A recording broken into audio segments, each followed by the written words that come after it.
Olá pessoal, bem-vindos ao Madeira que Gira. Eu sou o Tomás Brasil e hoje nós vamos dar sequência à nossa nova série de vídeos sobre ferramentas. E já que é o nosso primeiro vídeo sobre ferramentas especificamente, nós vamos falar sobre a goiva de desbaste. E antes de começar a falar da ferramenta, eu tenho que dizer que tudo que eu vou falar hoje nesse vídeo é baseado na minha própria experiência, no meu próprio conhecimento, na forma que eu aprendi a usar a ferramenta. Então, se você usa a ferramenta de forma diferente daquilo que eu vou mostrar aqui hoje, isso não é necessariamente um problema. Como eu já disse antes, pessoas diferentes têm formas diferentes de fazer a mesma coisa. Então, se você faz de uma forma diferente e atinge um bom resultado, ou que você considera um bom resultado com o uso da ferramenta, muito bem. O meu intuito com esse vídeo é mostrar como eu uso a ferramenta, da minha forma, com a minha experiência, e passando principalmente para aquelas pessoas que estão começando, uma forma segura de começar a trabalhar com a tornearia e a usar a goiva de desbaste. E eu também tenho que dizer que, por mais que a gente veja esses vídeos na internet e que seja um bom aprendizado, tanto os meus vídeos quanto de qualquer outra pessoa, é muito importante que vocês busquem uma instrução formal sobre a tornearia. Nada substitui um bom professor de tornearia. Tornearia é uma atividade perigosa e a gente precisa aprender a mexer com a madeira, com as ferramentas, de uma forma segura. E nesse caso, nesse ponto, nada substitui realmente um bom professor. Então vamos lá. A goiva de desbaste, ela é uma ferramenta bastante robusta, grande. Ela tem paredes grossas, e serve para a gente tirar muito material do trabalho, no começo do trabalho, muito material de forma rápida. Quando a madeira ainda está quadrada ou irregular. Ela vai ser usada até deixar a madeira cilíndrica, irregular. A goiva de desbaste ela tem uma calha em forma de U, vocês podem reparar aqui.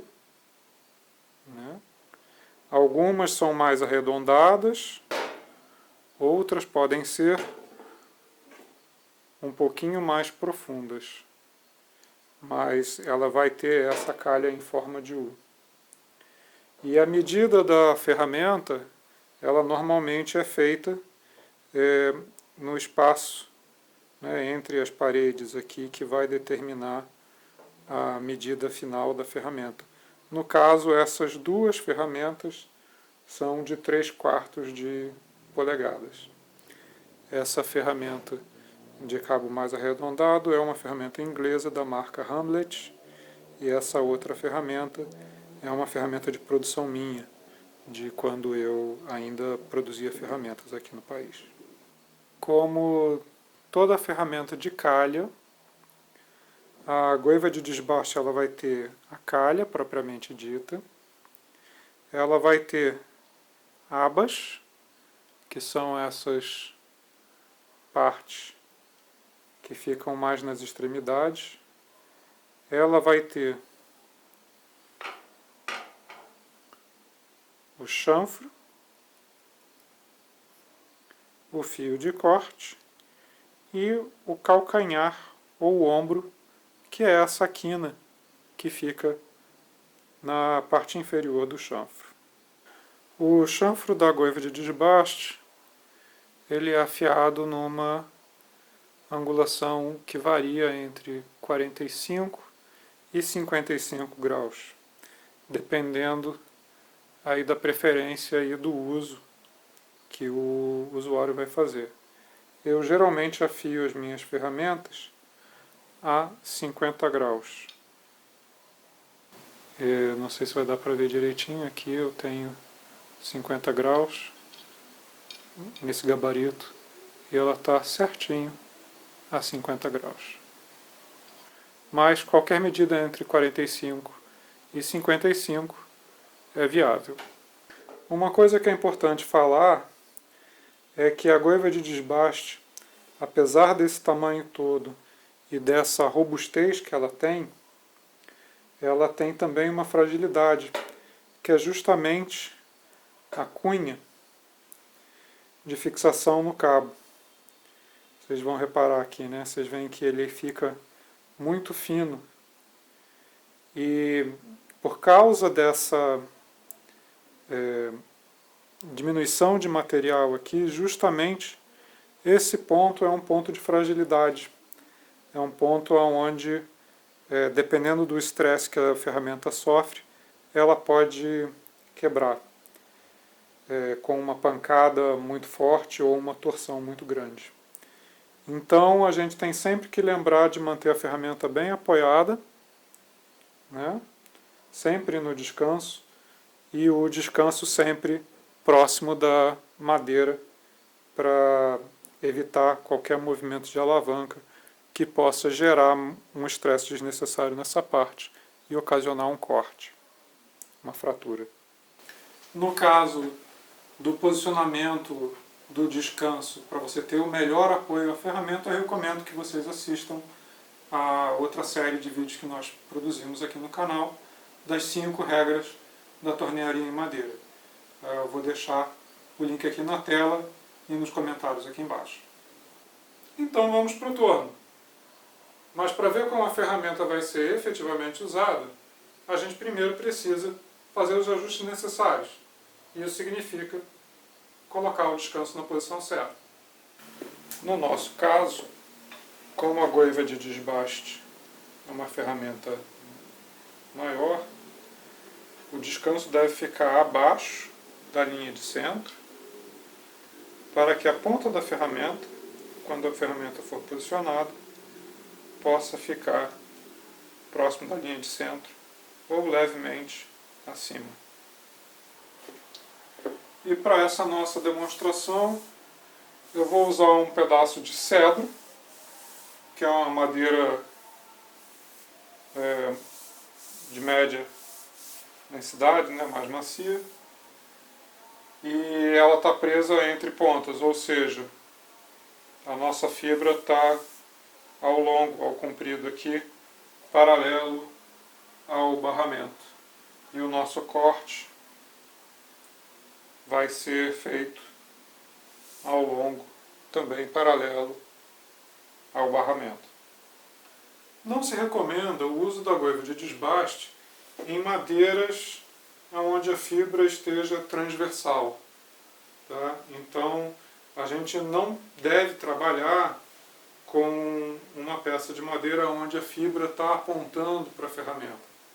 E é por isso também que a gente não usa a goiva de bacias para fazer escavação de tigelas, por exemplo. É um dos motivos que a gente não usa a goiva de bacias em tigelas ou tornearia de face. E uma última nota antes da gente começar, é que como essa madeira já é um pedaço de madeira mais antigo, já está bem seco e provavelmente vai soltar umas lascas por causa dessa baixa umidade, a gente recomenda o uso de óculos de proteção ou mesmo do protetor facial. Existem duas formas de usar a goiva de desbaste no início do trabalho. E a primeira forma é com uma posição frontal. A ferramenta fica de frente para a madeira, devidamente apoiada no descanso, e o corte é feito, não sei se vocês vão conseguir enxergar, com a parte central aqui da calha, quando ela entra em contato com a madeira, bem de frente. E aí, para fazer o corte, a gente vai encostar e vai andar com a ferramenta de lado para executar o corte. Então é assim que funciona. Vamos ligar o torno, ferramenta apoiada,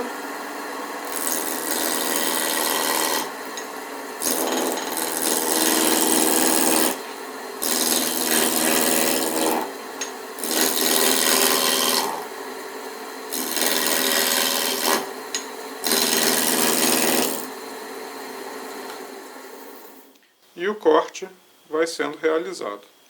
Eu normalmente não recomendo que se comece o corte pela beirada, porque quando você está com a ferramenta na beirada e a madeira não tem apoio dos dois lados, quando você bate você pode soltar uma lasca e isso é mais perigoso, né? Então, porque pode vir na direção do rosto. Mas quando você está com a madeira ainda precisando tirar essas quinas, é só você pegar e ir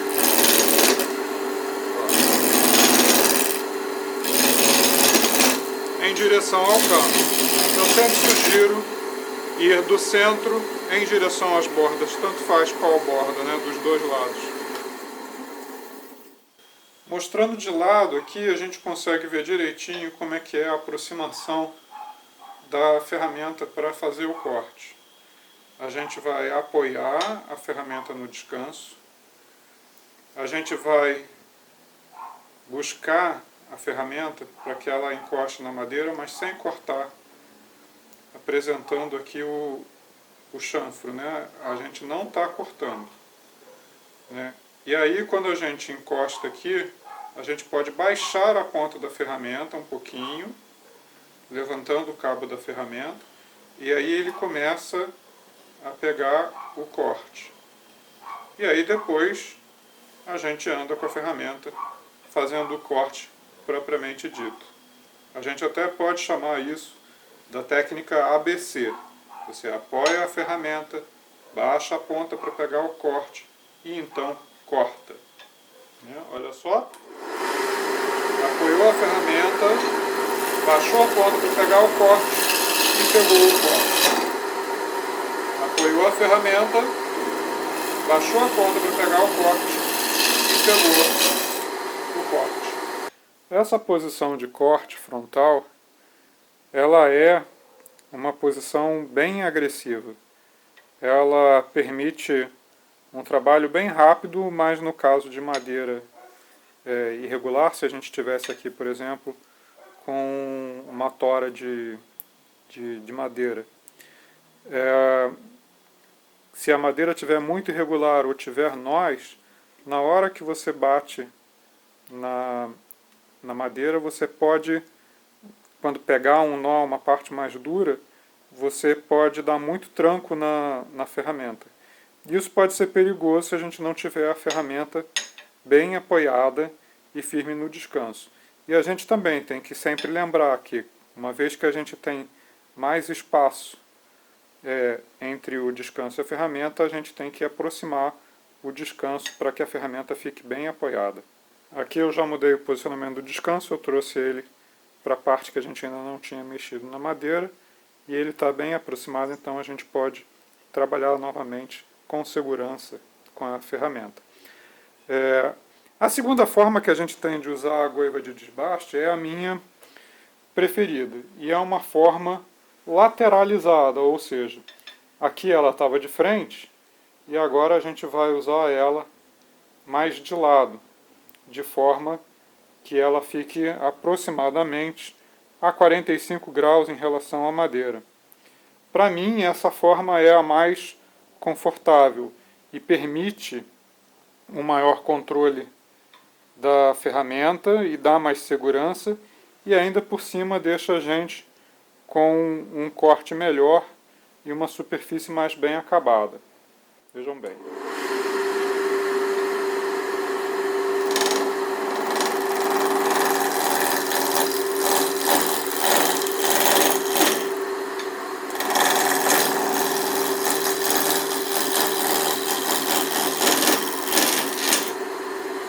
E a gente faz para os dois lados.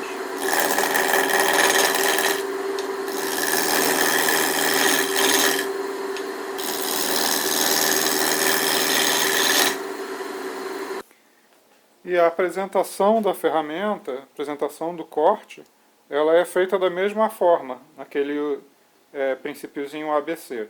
Você apoiou a ferramenta, aproximou aqui, né, baixou a ponta para pegar o contato e aí fez o corte. Olha só. Apoiou a ferramenta, Baixou a ponta para pegar o corte e vem puxando de lado, fazendo o corte. Apoiou a ferramenta, baixou a ponta até pegar o corte e fez o corte. Outra coisa a se falar é que a calha da ferramenta ela deve ficar virada, principalmente nesse corte lateralizado, na direção aonde vai ser feito o corte. Então, se eu quero fazer o corte para este lado, a gente traz a ferramenta com a calha virada para o lado de cá. Se eu quero fazer o corte para o outro lado, a gente vira a ferramenta com a calha apontada para aquela direção e faz o corte naquela posição. Isso vale também para quando eu estou com a ferramenta na posição frontal, né? Eu posso dar uma inclinadinha com a ferramenta na direção do corte e puxar para os dois lados. Mas olha só, atenção! Se a gente estiver trabalhando na posição frontal, a gente não pode rolar a ferramenta até apoiar na beirada, aqui na quina. Isso dá muita instabilidade na ferramenta e pode gerar um acidente, porque se a ponta, a quina aqui da ferramenta, prender na madeira, ele vai dar um tranco muito grande, pode inclusive fazer um movimento de alavanca, e aí vai ficar ruim porque vai dar muita tensão aqui na cunha, que é a parte mais frágil da ferramenta, como a gente já viu. Isso pode gerar um acidente sério, com a ferramenta se quebrando e a gente se machucando. Então a gente não quer isso. Tá?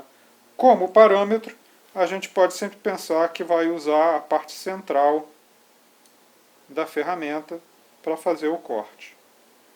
Em relação à forma de segurar a ferramenta, vocês podem usar tanto a pega por baixo, usando o indicador de gabarito de aproximação ali preso no descanso, e o polegar por cima para fazer a pressão, firmando a ferramenta.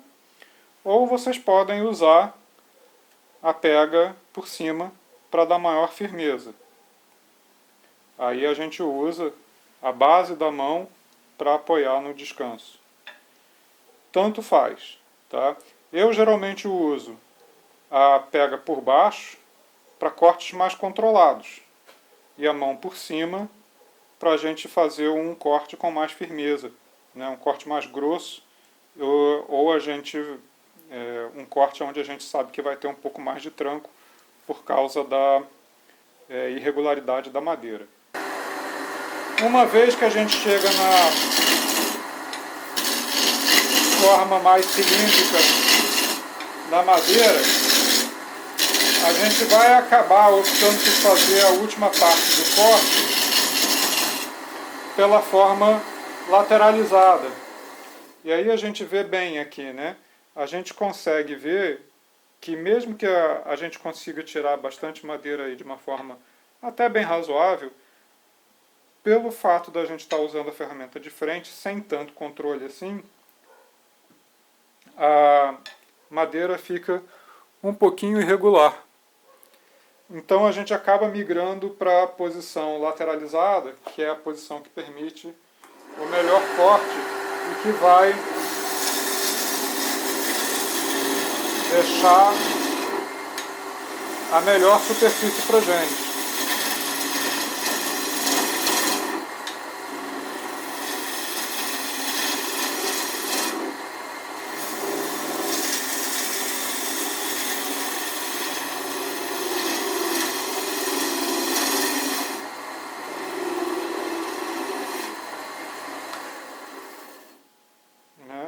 Vocês veem que agora a madeira já está com uma superfície mais regular.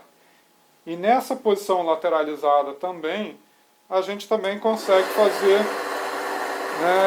outras formas além desse corte paralelo superficial.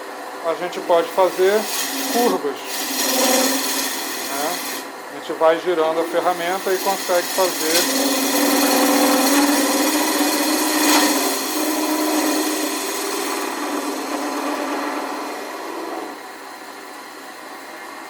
calhas, se a gente quiser fazer também, né?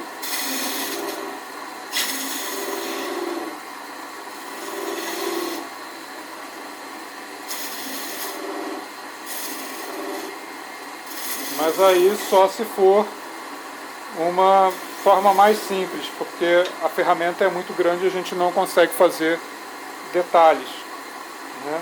Mas vocês veem que se for uma peça que tenha uma forma mais simples, a gente consegue tranquilamente trabalhar basicamente só com a goiva de desbaste. É isso aí, pessoal. Eu espero que esse vídeo tenha sido útil para vocês. Como sempre, eu peço para vocês deixarem sua curtida aqui embaixo e não se esqueçam de se inscrever no canal. Quaisquer dúvidas que vocês tenham, usem os comentários para fazer suas perguntas. Eu respondo assim que puder. Bons vídeos para todos e até o próximo vídeo.